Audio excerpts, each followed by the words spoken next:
Buongiorno cercatori di minerali. Ebbene sì, avete sentito bene, oggi andiamo a cercare qualche minerale, o meglio qualche ciottolo, lungo questo fiume. Molti di voi già mi conoscono, mi presento in breve, io sono Matteo Berto e sono il creatore di questo canale YouTube, Matteo Berto Prospector. Il mio obiettivo in questo canale è quello di farvi appassionare anche voi a questo fantastico mondo della ricerca di rocce e minerali. Quindi oggi quello che andremo a fare all'interno di questo video e fare ricerca di alcuni ciottoli alluvionali. Quindi questi sostanzialmente non hanno più gli angoli, sono tondeggianti. Vi faccio vedere un esempio. Questo è un tipico alveo alluvionale asciutto. Come potete vedere, i ciottoli in questo contesto sono arrotondati, gli mancano sostanzialmente gli spigoli. Questa caratteristica è proprio tipica del trasporto fluviale. Infatti, a causa delle piene idriche, i ciottoli cozzano gli uni contro gli altri, sostanzialmente si scontrano e vanno proprio a generare attrito dove ci sono gli spigoli esterni. Tanto più un ciottolo, quindi distante da dove è stato eroso in montagna, tanto più avrà un aspetto tondeggiante e arrotondato. Ovviamente questa teoria è molto semplificata, in quanto le rocce sono composte da diversi minerali, come già vi ho detto in diversi video precedenti, ed ogni minerale ha delle proprie caratteristiche, alcuni sono più fragili, altri invece sono più resistenti e di conseguenza nei fiumi troviamo solamente quelle rocce tendenzialmente resistenti a questo tipo di frammentazione fisica.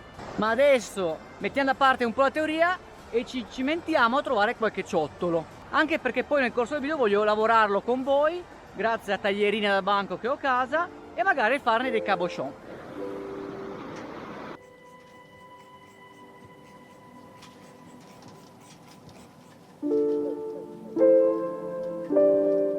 Ho notato che in questo fiume la maggioranza delle rocce che si trovano sono di origine metamorfica.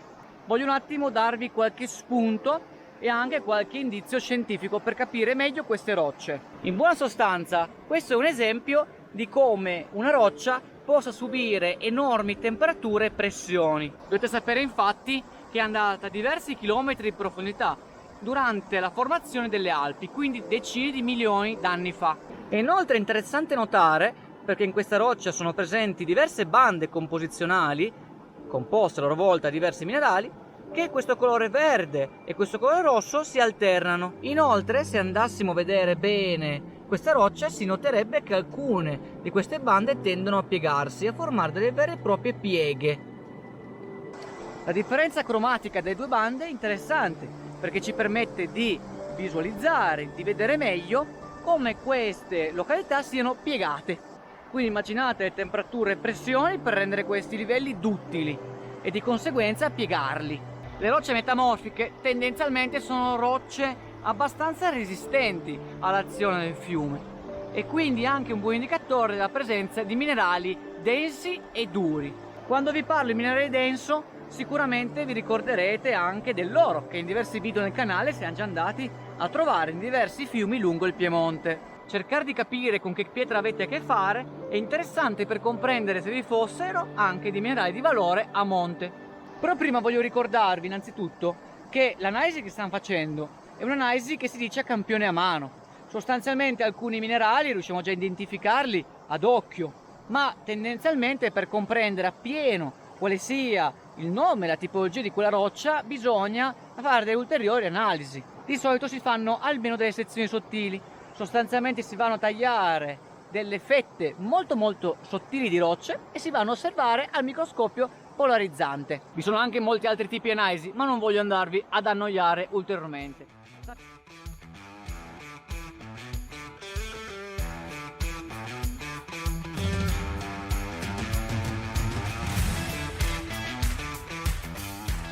Adesso trattiamo due rocce, hanno una dimensione considerevole. Sono sostanzialmente dei massi, quindi non ce le portiamo a casa. Però dal punto di vista geologico sono molto interessanti, voglio farvele notare. È la prima volta che trovo lungo questo fiume, si vede che a questa altezza tendono a depositarsi e via via magari vengono fermentate verso valle. Iniziamo. Questa è la prima. Si tratta probabilmente di un calcare o di un metacalcare, una roccia composta principalmente da carbonato.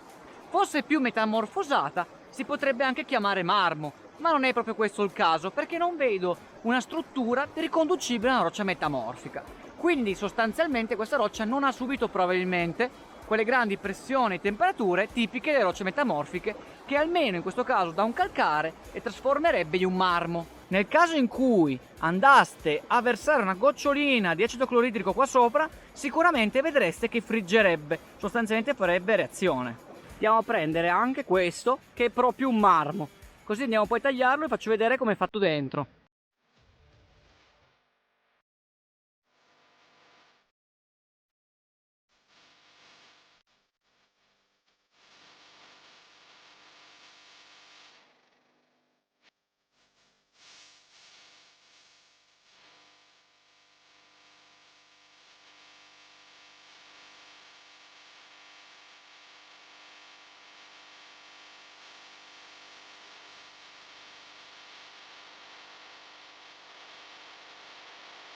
Il secondo esempio che voglio farvi vedere è questa roccia qui.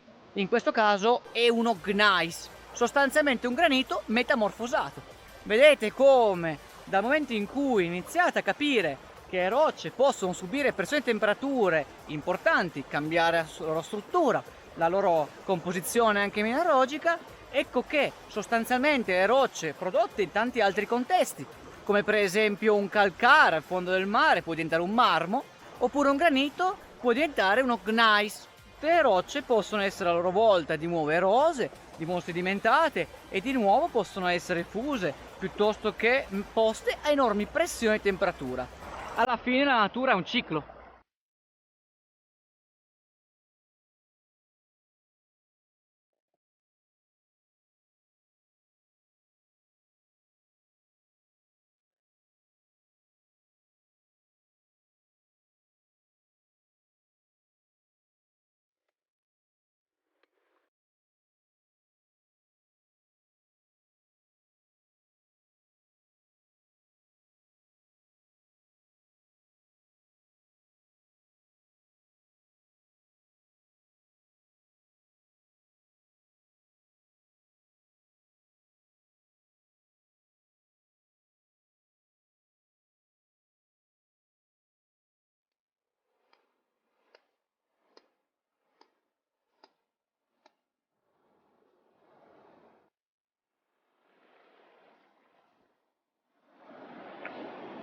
Allora ragazzi, spero che siate divertiti in questo video.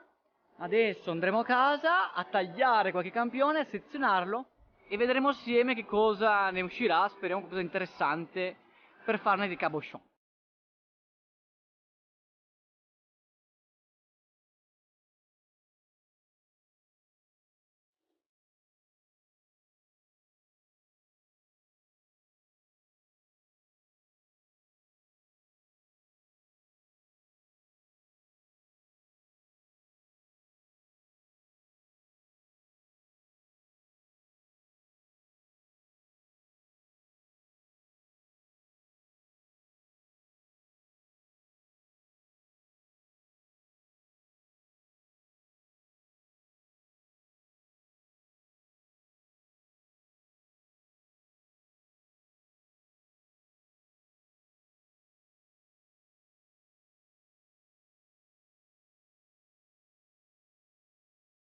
Siamo arrivati alla fine della prima parte di questo video.